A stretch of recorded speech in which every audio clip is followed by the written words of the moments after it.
بسم الله الرحمن الرحيم وأهلا بيكم في حلقة جديدة من حلقاتنا. النهاردة هنعمل خضار العزومات. يعني إيه خضار العزومات؟ بصوا يا جماعة، أنا واحدة من الناس لما بيكون عندي عزومة أنا بكون شغالة في المطبخ لوحدي، محدش بيساعدني، زائد إن أنا أصلا مش بحب مساعدة حد، أنا بحب أعمل حاجتي بنفسي. فدايما بختار حاجات تكون طعمها كويس، وفي نفس الوقت اللي هي حاجة تنجز معايا، يعني ما تاخدش معايا وقت كتير، أعمل على النار وأرمي على الفرن على طول. علشان كده أنا باختار التورلي. يعني بصوا، بصرف النظر على إن طعمه جميل جدا بس في نفس الوقت ما بياخدش معايا وقت، وبخلصه على البوتاجاز وأرمي على الفرن. أولا بيكون سخن، تاني حاجة أي حاجة بتتحط في الفرن يا جماعة معروف عنها إن الفرن بيغير من طعم الشيء تماما. يعني بصوا بيخليه في دنيا تانية كده زي ما بيقولوا. أنا عندي هنا بصلاية، بابشرها من الناحية، أنا بافضّل دايمًا من الناحية الناعمة، بس أنا المرّة دي عملت من الناحية الخشنة عادي.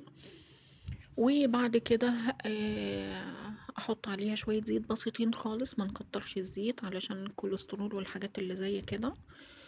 زائد إن الحلة معايا من النوع اللي مش بيلزق، فشوية زيت بسيطين خالص.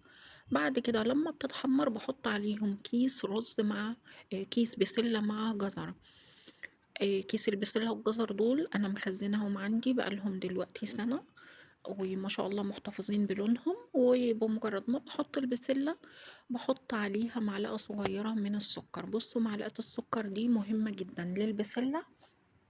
أولا بتساعد البسلة على إنها تستوي بسرعة، تاني حاجة بتخلي البسلة مسكرة وطعمها جميل.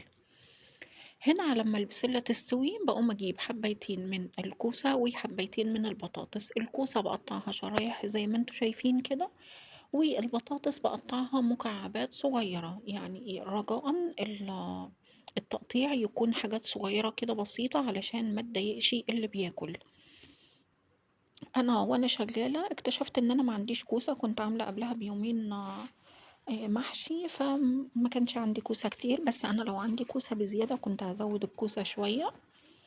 المهم كل حاجة انت بتعمليها على حسب حجم الصينية اللي انت هتستخدميها، وعلى حسب المقدار اللي انت هتعمليه اللي موجود هيمشي الدنيا وكل حاجة. وزي ما احنا شايفين كده، يعني الطاجن اللي انا بعمله ما اخدش معايا كميات كتير، يا دوب هو كيس بسلة، حبيتين بطاطس صغيرين، وحبيتين كوسة صغيرين برضو.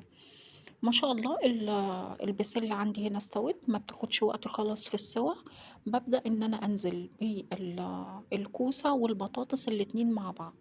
في ناس تقول لا، ده البطاطس بتستوي بسرعة عن الكوسة، المفروض ان انا احط الكوسة الاول وبعد كده البطاطس. يا جماعة اشتغلوا زي ما انا شغالة كده، وكل شيء هيطلع مظبوط معاكم بإذن الله.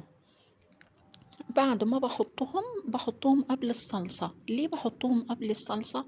علشان ما ياخدوش وقت في السوا. بمجرد ما تغلي على النار، انا بس زودت شوية مية سخنين بسيطين. بمجرد ما تغلي على النار بكون جايبه انا هنا حتة لحمة مفرومة. لحمة مفرومة متعصجة جاهزة، انا كنت معصجاها من قبل كده زي ما انتوا عارفين عني ان انا بجيب اللحمة المفرومة بعصج منها بكمية وبعينها في الفريزر، بتنفعني في اي وقت.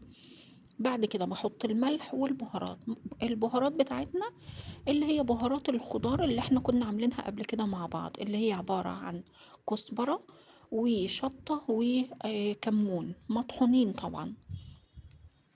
بعد ما باحطهم باحط حتتين صلصة من اللي أنا عاملاهم برضه معاكم قبل كده بنخزنهم مع بعض. وباحط شوية مَيّة بسيطين خالص، ما تزوديش. بمجرد ما الخليط كله يمتزج مع بعضه ويستوي كويس على النار، بابدأ أجيب الطاجن بتاعي وباحط الخليط كله في الطاجن، وباشغّل الشواية فقط لا غير من الفرن. أنا باحب، يعني بُصّي، الخضار ده وانتي بتدخليه الفرن لازم يبقى فيه شوية صلصة، يعني الصلصة تبقى مية كده شوية، لأن هو لما بيدخل الفرن الشواية بتسحب شوية من السوائل دي.